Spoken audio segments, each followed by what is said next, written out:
भिक्षा मागायला एक भिकारी आला होता. अहंकारी सासूने स्वतःच्या विधवा सुनेलाच भिक्षेत देऊन टाकले. मग भिकाऱ्याने जे केले ते ऐकून सगळेच थक्क झाले. प्रेक्षक मित्रांनो, कहाणीला सुरुवात करण्याआधी चॅनलवर नवीन असाल तर व्हिडिओला लाईक आणि चॅनलला सबस्क्राईब करायला विसरू नका. तसेच हाईप करायला सुद्धा विसरू नका. प्रेक्षक मित्रांनो, ते होते नाशिक शहर, गंगा नदीच्या किनाऱ्यावर वसलेले, जिथे घाटांवर वाजणाऱ्या घंटांच्या निनादाने लोकांच्या मनाला शांतता मिळते. तिथे गंगा नदीच्या कुशीत प्रत्येक पाप्याला आश्रय मिळतो. पण याच पवित्र नगरीतील एका अरुंद आणि जुन्या गल्लीमध्ये असे एक घरही होते, जिथे माणुसकी रोज मरण पावत होती. त्या घराच्या अंधाऱ्या आणि ओलसर अंगणात 26 वर्षाची सीता बसली होती. तिच्या कपाळावरचे कुंकू पुसले गेले होते आणि अंगावर एक फिक्कट पांढरी साडी गुंडाळलेली होती. एक काळ असा होता की याच अंगणात तिच्या पावलांच्या चाहुल्याने पैंजणांचा नाद घुमत असे. काही महिन्यांपूर्वीच तर ती या घरात लाल जोड्यात, डोळ्यात असंख्य स्वप्न सजवून सून म्हणून आली होती. पण तिच्या नशिबाने असा क्रूर खेळ खेळला की लग्नानंतर काही दिवसातच एका अपघातात तिच्या पतीचा मृत्यू झाला. पतीच्या चितेची उष्णता अजून थंडही झाली नव्हती. तोपर्यंत या घरच्यांनी सीताचे आयुष्य नरकासमान करून टाकले. ज्या घरात ती राणी बनून आली होती, आज ती त्याच घरातील सर्वात खालच्या दर्जाची नोकराणी झाली होती. सीताचे हात साबण आणि राखेने भांडी घासून घासून सोलले गेले होते. तिच्या बोटांतून अनेकदा रक्त झिरपत असे. पण वेदनेकडे लक्ष देण्यासाठी तिच्याकडे वेळ नव्हता. तेवढ्यात अंगणात जड पावलांचा आवाज झाला. सीताची सासू लताताई डोळ्यात विष भरून तिथे येऊन उभी राहिली. सीताने घाबरट डोके वर केले. काय बघतेस तुझ्या अपशकुनी डोळ्यांनी? लताचा कर्कश आवाज अंगणात घुमला. त्यांनी पायाने धुतलेल्या भांड्यांना लाथ मारली. त्यामुळे ती खणखणत दूर जाऊन पडली. सीता घाबरून मागे सरकली. तिच्या डोळ्यातून अश्रू दाटून आले. आई, मी सगळी भांडी स्वच्छ केली आहेत. गप्प बस चेटकीन, लता ओरडल्या. माझ्या तरुण मुलाला खाल्लंस तू, त्याला गिळून टाकलंस आणि आता छाती काढून मला उत्तर देतेस? तू या घरात पाय ठेवताच माझ्या घराचा दिवाच विझला. कोणत्या पापांची शिक्षा आहेस तू, जी तू आमच्या माथी मारली गेली आहेस? प्रेक्षक मित्रांनो, मीरा मोठ्याने रडू लागली. ती थरथरणारे हात जोडून म्हणाली, माझा काय दोष होता आई? मीही माझा संसार गमावला आहे. मी माझे कुंकू गमावले आहे. माझे दुःख कुणाला का समजत नाही? तुझे दुःख? लता यांनी सीताचे केस निर्दयीपणे पकडले आणि तिला हलवत म्हणाल्या, तुझी सावली सुद्धा अपशकुनी आहे. जर माझ्या हातात असते तर मी तुझा गळा आवळला असता. चेटकीन, जा आणि जनावरांचा गोठा साफ कर आणि खबरदार जर घरात पायही ठेवलास तर. सीता अश्रू गिळत उभी राहिली. सकाळपासून रात्रीपर्यंत ती यंत्रासारखी काम करत असायची. संपूर्ण घराची झाडलोट करणे, कपडे धुणे, स्वयंपाकघरातील सगळी कामे.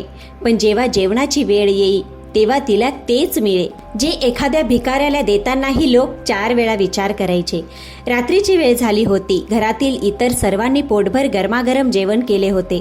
स्वयंपाकघरात उष्ट्या भांड्यांचा ढीग लागला होता. सीताचे पोट भुकेने फारच पिळवटले होते. गेल्या 2 दिवसांपासून तिने फक्त एक कोरडी भाकरी आणि पाणी पिऊन निभावलं होतं. ती स्वयंपाकघराच्या कोपऱ्यात बसून भांड्यांमधील उष्टे अन्न खरकटून एका बाजूला काढत होती. तेवढ्यात तिची नणंद तिथे आली. तिच्या हातात एक वाटी होती, ज्यात रात्रीची उरलेली शिळी डाळ आणि एक कडक झालेली भाकरी होती. तिने ती वाटी सीताकडे जमिनीवर सरकवली, जणू एखाद्या भटक्या कुत्र्याला भाकरी टाकत आहे. हे घे आणि खा गुमान. फुकटच्या भाकरी खायची सवयच लागली आहे तुला. हेही मिळालं नाही तर तू आमचे रक्त पिऊन पोट भरशील. प्रेक्षक मित्रांनो, सीताने ती शिळी भाकरी थरथरत्या हातांनी उचलली. त्यातून किंचित दुर्गंध येत होती. पण भूक इतकी भयानक होती की तिने डोळ्यातून वाहणाऱ्या अश्रूंनीच ती भाकरी गिळायला सुरुवात केली. प्रत्येक घासासोबत तिचे हृदय ओरडत होते. ती स्वतःलाच विचारत होती, हे गंगा मैया, मला तुमच्याकडे का बोलावत नाही?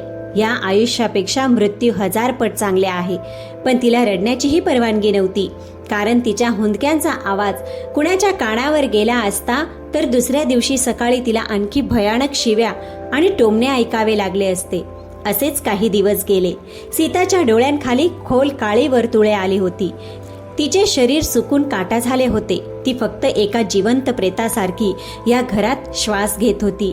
एका सकाळी सीता अंगणात बसून जड दगडाने मसाले वाटत होती. तिच्या हातात आता ताकद उरली नव्हती, पण सासूची भेदक नजर तिच्यावरच खिळलेली होती. तेवढ्यात घराच्या मुख्य दरवाजावर एक मोठा आवाज घुमला. बाबांनो, देवाच्या नावाने काहीतरी द्या. 2 दिवसापासून उपाशी आहे. भाकरीचा एखादा तुकडा असेल तर द्या. आवाज खूप जड होता. लताचा पारा चढला. त्या पुटपुटत दरवाजाकडे निघाल्या. या भिकाऱ्यांनी तर नाकी नऊ आणल्या आहेत. धडधाकड असूनही भिक्षा मागत फिरतात. सकाळी सकाळी जीव जाळायला आले. लताने जोरात दरवाजा उघडला. समोर एक माणूस उभा होता. त्याचे कपडे फाटके, जुने आणि अत्यंत मळकट होते. केस विस्कटलेले होते, पण त्याच्या चेहऱ्यावर एक विचित्र स्थैर्य होते. त्याच्या डोळ्यात ती लाचारी नव्हती जी साधारणपणे एखाद्या भिकाऱ्याच्या डोळ्यात असते. त्याची नजर अगदी स्थिर आणि खोल होती. भिकाऱ्याने आपली फाटकी झोळी पुढे करत म्हटलं, काही खायला असेल तर द्या माई, देव तुमचे भले करेल. लताने त्याच्याकडे डोक्यापासून पायापर्यंत तुच्छतेने पाहिले आणि ओरडत म्हणाली, चल निघ इथून. माझ्या घरात तुझ्यासाठी अन्नाचा एक दानाही नाही. फुकट खाऊ कुठला. स्वतः भिक्षा मागत आहे आणि इतरांना आशीर्वाद देतोस. भिकारी काही बोलला नाही. तो शांतपणे वळणार इतक्यात लताची नजर मागच्या अंगणात गुडघ्यावर बसलेल्या, घामाने आणि अश्रूंनी भिजलेल्या सीतावर पडली. लताच्या मनात एक अत्यंत भयानक आणि क्रूर विचार आला. त्यांच्या ओठांवर एक सैतानी हसू उमटले. थांब. लताने जोरात आवाज दिला. भिकारी तिथेच थांबला आणि वळून पाहू लागला. लता वेगाने अंगणाकडे गेली. सीता मान खाली घालून मसाला वाटत होती. तिला काहीच समजले नाही याआधी की सीता काही बोलू शकली असती. लताने तिच्या केसांचा आंबाडा धरला आणि तिला जमिनीवर ओढत दाराकडे खेचू लागली. आई, सोडा मला. खूप दुखत आहे. मी काय केलं आहे आई? सीता वेदनेने किंचाळली. ती गुडघ्यावर सरकत दारापर्यंत आली. लताने सीताला पूर्ण जोराने बाहेर ढकलून दिले. सीताचा तोल गेला आणि ती थेट त्या भिकाऱ्याच्या पायाजवळ तोंड घाशी पडली. तिच्या कपाळाला आणि कोपऱ्यांना खरचटले आणि तिथून रक्त वाहू लागले. प्रेक्षक मित्रांनो, सीता घाबरत उठण्याचा प्रयत्न करू लागली. समोर गल्लीत उभ्या असलेल्या भिकाऱ्याने एक पाऊल मागे घेतले. लता दाराच्या उंबरठ्यावर उभी राहून आपल्या छातीवर हात ठेवून त्या भिकाऱ्याला म्हणाली, तू भिक्षा मागत होतास ना? धान्य मागत होतास. हे घे. हे धान्य तर नाही, पण माझ्या घरची सर्वात मोठी आपत्ती आहे. आजपासून हिला तुझ्यासोबत घेऊन जा. मनाला वाटेल ते कर. हिला विकून टाक, मारून टाक किंवा तुझ्यासोबत भिक्षा मागायला लाव. मला या डायांचं तोंड सुद्धा पुन्हा कधीच पाहायचं नाही. सीताचं हृदय जणू धडकनच विसरलं. तिला स्वतःच्या कानांवर विश्वास बसला नाही. ती वेगाने सरकत पुन्हा उंबरठ्याकडे गेली आणि आपल्या सासूचे पाय धरले. नाही आई, असं करू नका. सीता मोठ्याने रडू लागली. मी तुमचे सगळे अत्याचार सहन करेल. तुम्ही मला जेवण देऊ नका, मला मारा, पण मला या अनोळखी माणसासोबत असे ढकलून बाहेर काढू नका. या जगात माझं कोणीच नाही. मी कुठे जाईन आई? माझ्यावर दया करा. सीताचे अश्रू लताचे पाय भिजवत होते, पण त्या दगड हृदयी स्त्रीवर त्याचा काही परिणाम झाला नाही. त्यांनी जोराने पाय झटकला. त्यामुळे सीता पुन्हा मागे जाऊन पडली. अरे, एका डायनवर दया करू मी? तू माझं घर उद्ध्वस्त केलंस. आता मी तुला एक क्षणही इथे सहन करू शकत नाही. लताने त्या भिकाऱ्याकडे पाहिलं, जो अगदी शांतपणे हे सगळे पाहत उभा होता. घेऊन जा हिला तुझ्यासोबत. जर आज नंतर ही मला या गल्लीत सुद्धा दिसली तर हिला जिवंत जाळून टाकेन.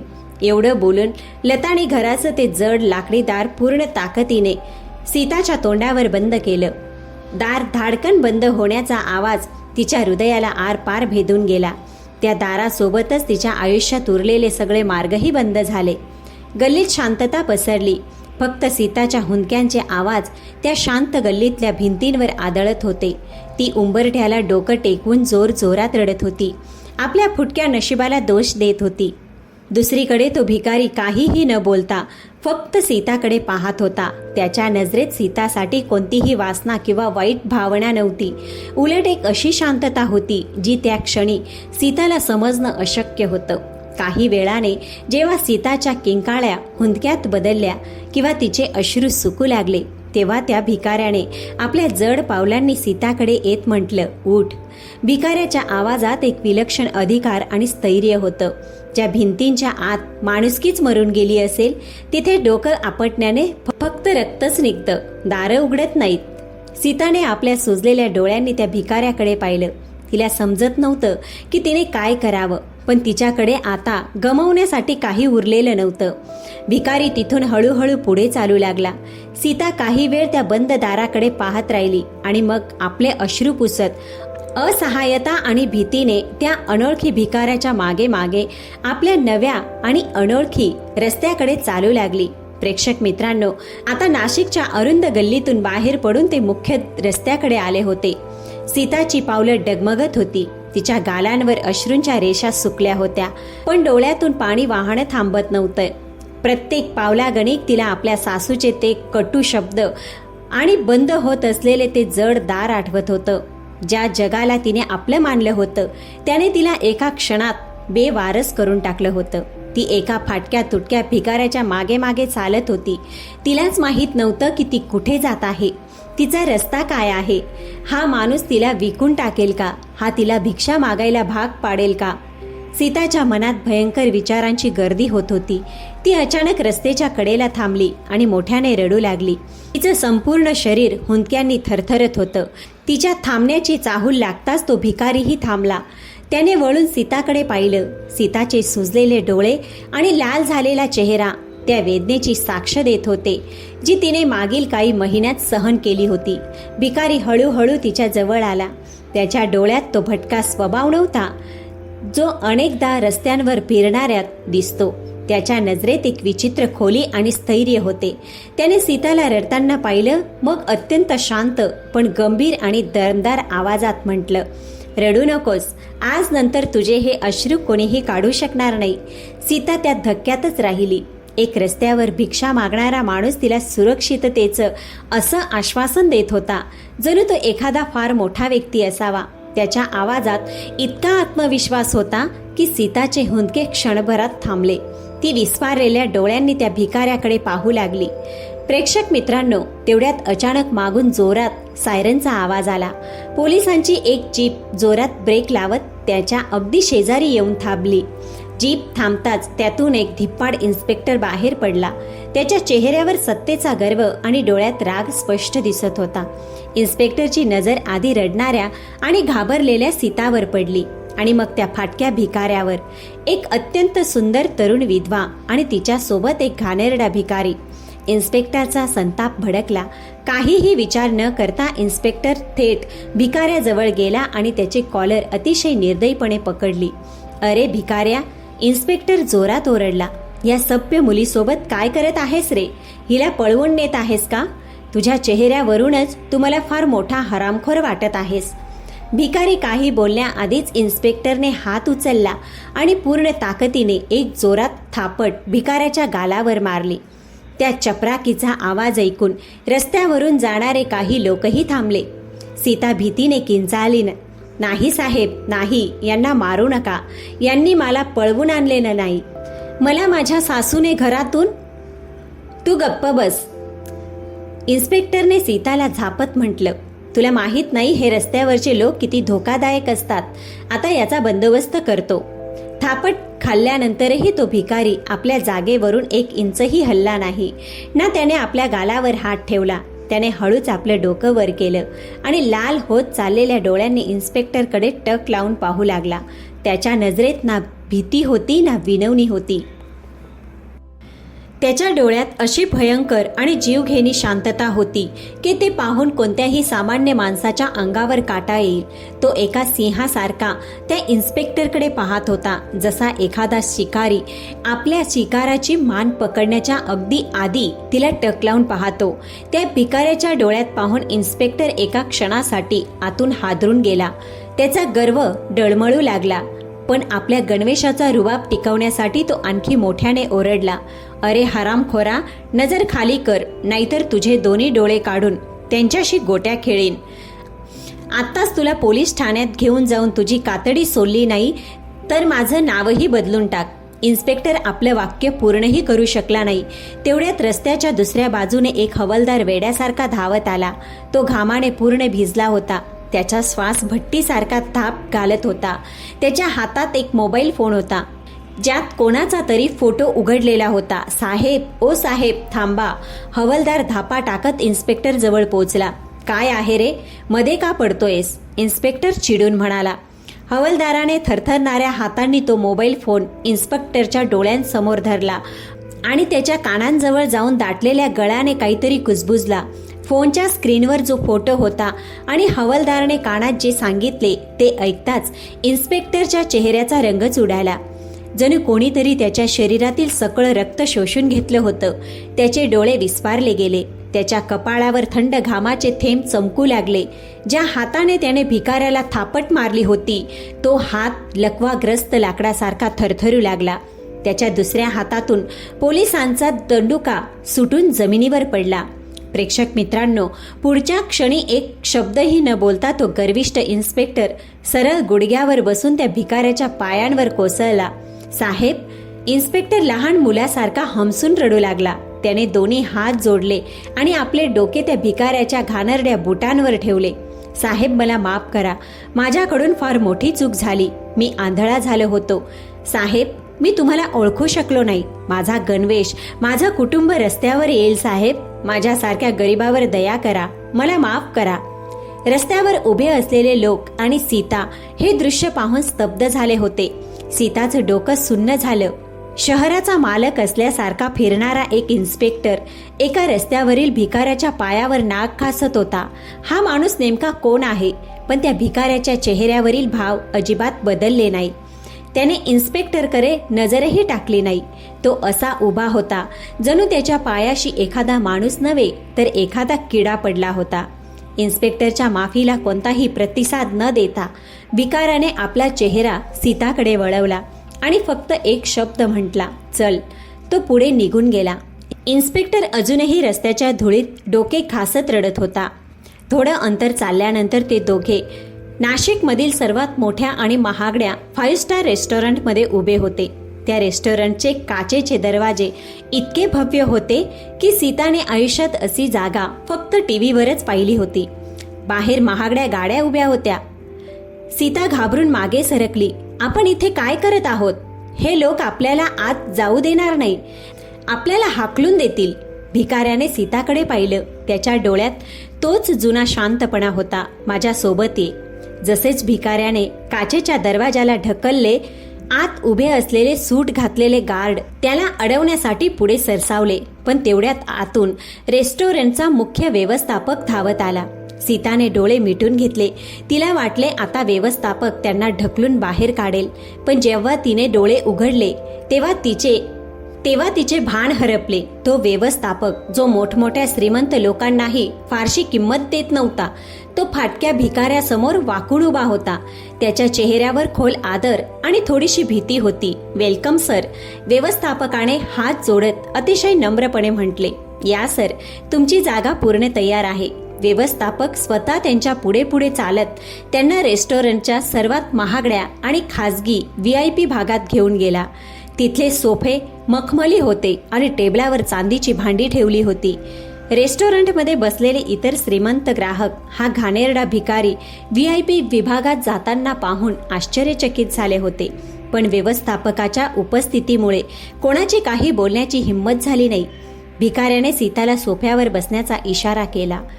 सीता घाबरली होती. तिला वाटत होते जणू ती एखादं स्वप्न बघत असावी. व्यवस्थापकाने स्वतःच्या हातांनी त्यांच्यासमोर राजेशाही जेवण वाढले. पनीरचे अनेक पदार्थ, विविध प्रकारच्या पोळ्या, गोड पदार्थ, अशा गोष्टी ज्यांच्या सुगंधानेच सीताच्या पोटात खळबळ उडाली. खा. भिकारी सीताकडे पाहत म्हणाला. तुला आता कधीही उपाशी राहावं लागणार नाही. सीताने थरथरणाऱ्या हातांनी एक घास तोंडात टाकला. अनेक दिवसांची भूक आणि इतक्या चविष्ट अन्नाची चव तिच्या अश्रूंमध्ये मिसळून बाहेर पडली. ती रडत रडत जेवत होती. समोर बसलेला तो भिकारी सुद्धा जेवत होता. पण सीताने एक गोष्ट लक्षात घेतली. त्याचे कपडे भिकाऱ्यासारखे असले तरी त्याच्या जेवण्याची पद्धत, सुरी काट्या धरायची रीती आणि त्याचा रुबाब एखाद्या राजासारखा किंवा फार मोठ्या श्रीमंत माणसासारखा होता. तो असा जेवत होता जणू रोज अशाच ठिकाणी जेवतो. जेवण संपल्यानंतर व्यवस्थापक चांदीच्या वाटीत कोमट पाणी आणि लिंबू असलेला फिंगर बाउल घेऊन आला. भिकाऱ्याने हात स्वच्छ केले. मग त्याने आपली गंभीर नजर व्यवस्थापकावर रोखली आणि सीताकडे इशारा करत अतिशय कडक आवाजात म्हटले, या मुलीला आजपासून इथेच कामावर ठेवा. व्यवस्थापकाने ना मीराचे जुने आणि मळके कपडे पाहिले, ना तिची पात्रता विचारली आणि ना कोणताही प्रश्न केला. त्याने ताबडतोब मान खाली घालून म्हटले, हो सर, नक्की. आजपासून ही आमची नवी कर्मचारी आहे. सीताच्या हातातून पाण्याचा ग्लास पडता पडता वाचला. तिचे डोळे विस्फारले गेले. ती टक लावून त्या भिकाऱ्याकडे पाहू लागली. तिच्या मनात प्रश्नांचं भयंकर वादळ उठलं होतं. हा माणूस कोण आहे? पोलीस त्याच्या पायावर का पडतात? इतक्या मोठ्या रेस्टॉरंटचा व्यवस्थापक त्याच्या एका इशारावर कोणताही प्रश्न न विचारता मला नोकरी कशी देऊ शकतो? हा काही साधा भिकारी नाही. याच्या मागे काहीतरी फार मोठं सत्य दडलं आहे. सीता त्या रेस्टॉरंटच्या झगमगत्या प्रकाशात बसली होती आणि तिच्या समोर बसलेला तो रहस्यमय माणूस अजूनही पूर्णपणे शांत होता. त्या 5 स्टार रेस्टॉरंटची ती झगमगती दुनिया सीतासाठी पूर्णपणे नवीन होती.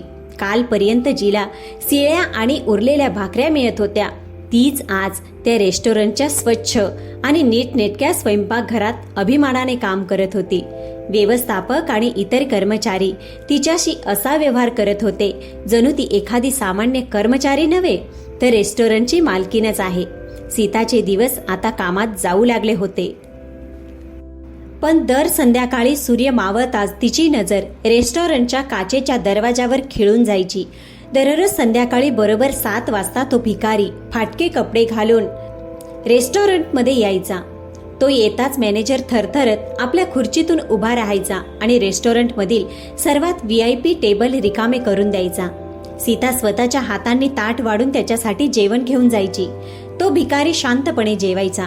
सीताकडे अत्यंत शांतता देणाऱ्या नजरेने पाहायचा आणि एकही पैसा न देता तिथून उठून निघून जायचा. मॅनेजर हात जोडून त्याला दरवाजापर्यंत सोडायला जायचा. हा क्रम अनेक दिवस चालू राहिला. सीताची भीती आता आश्चर्य आणि एका विचित्र ओढीत बदलली होती. एक संध्याकाळी जेव्हा सीता त्याला जेवण वाढत होती तेव्हा तिला राहावले नाही. तिने धैर्य करून विचारले, तुम्ही कोण आहात? तुम्ही जेवता पण पैसे देत नाही आणि हा मॅनेजर तुमच्यापासून इतका घाबरतो का? भिकाऱ्याचे हात क्षणभर थांबले. त्याने सीताच्या डोळ्यात पाहिले. त्याच्या डोळ्यात अशी ओल होती की ती थेट सीताच्या हृदयात उतरली. त्याने हलकेसे हसत म्हटले, मी कोण आहे वेळ आल्यावर सांगीन. पण तू कोण आहेस सीता? तुझ्या डोळ्यातील हा अथांग समुद्र, यात किती दुःख दडलेले आहे. त्याच्या आवाजात इतके आपलेपण आणि इतकी सहानुभूती होती की सीताच्या संयमाचा बांध फुटला. अनेक महिन्यापासून तिने आपल्या छातीत दडवून ठेवलेले दुःख अश्रूंच्या रूपाने बाहेर काढले. ती रडत रडत त्याला आपली संपूर्ण कहाणी सांगू लागली. तिचे लग्न कसे झाले, तिच्या नवऱ्याचा मृत्यू कसा झाला आणि तिची सासू लता तिला डायन म्हणत जनावरांपेक्षाही वाईट आयुष्य जगण्यास कसे भाग पाडत होती. जेव्हा सीता त्याला सांगत होती की तिला शिळे अन्न जमिनीवर फेकून दिले जायचे, तेव्हा त्या भिकाऱ्याच्या मुठी आवळल्या गेल्या.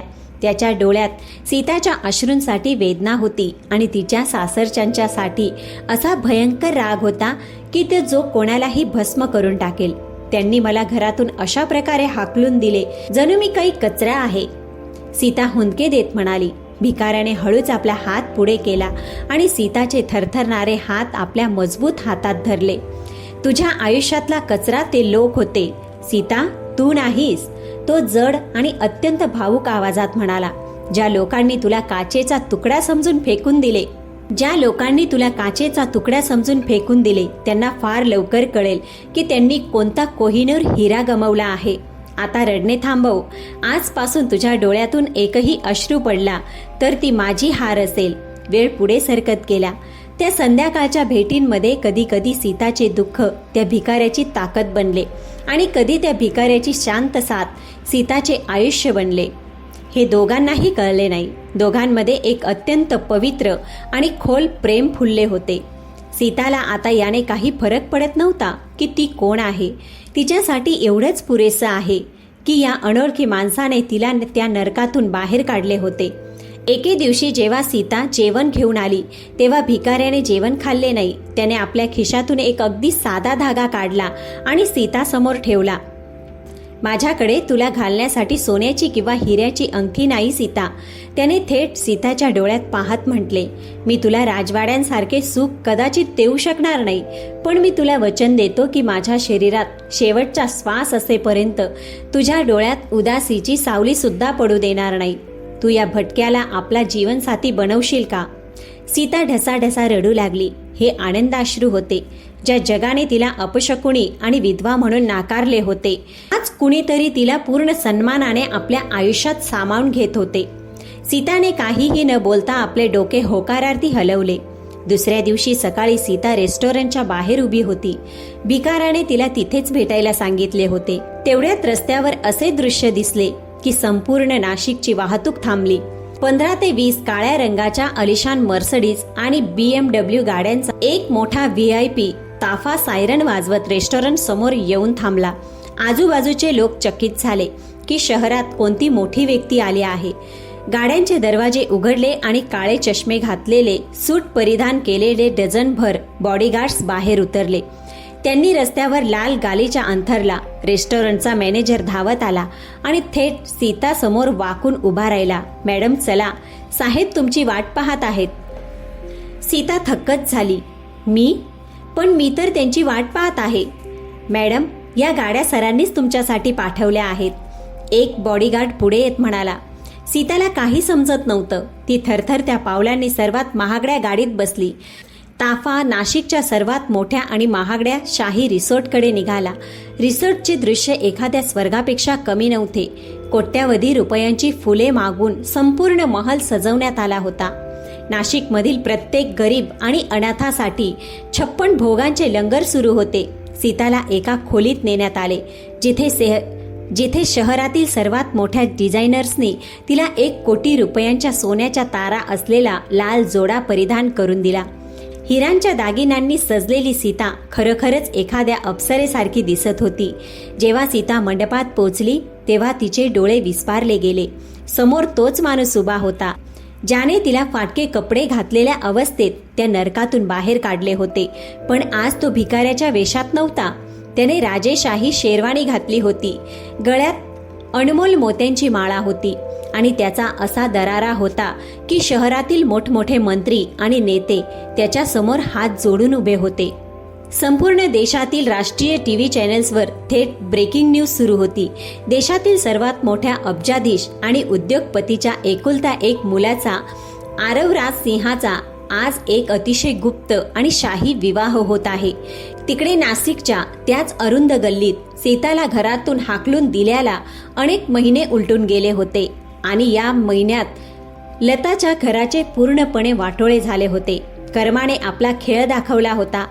लताच्या धाकट्या मुलाने जुगारात घर आणि सगळी मालमत्ता गमावली होती. सावकारांनी त्यांचे घर लिलावात काढले होते. आज ते कुटुंब त्याच रस्त्यावर एका तुटलेल्या टीनच्या शेड खाली बसलेले होते, जिथून त्यांनी सीताला हाकलून दिले होते. घरात खायला धान्याचा दानाही नव्हता. भुकेने व्याकुळ झालेल्या लता आणि कुटुंबातील इतर लोक एका चहाच्या टपरीवरून जुन्या टीव्हीकडे नजर लावून बसले होते. टीव्हीवर त्याच अब्जाधीशाच्या शाही लग्नाचे थेट प्रक्षेपण सुरू होते. बघ, यांनाच नशीबवान म्हणतात. लताने आपल्या नशिबाला दोष देत म्हटलं. आणि एक आपले फाटके नशीब जे दाण्या दाण्याला आता मोहताज झाले आहे. तेवढ्यात टीव्हीचा कॅमेरा मंडपात बसलेल्या वधूच्या चेहऱ्यावर झूम झाला. वधूचा चेहरा संपूर्ण स्क्रीनवर झळकू लागला.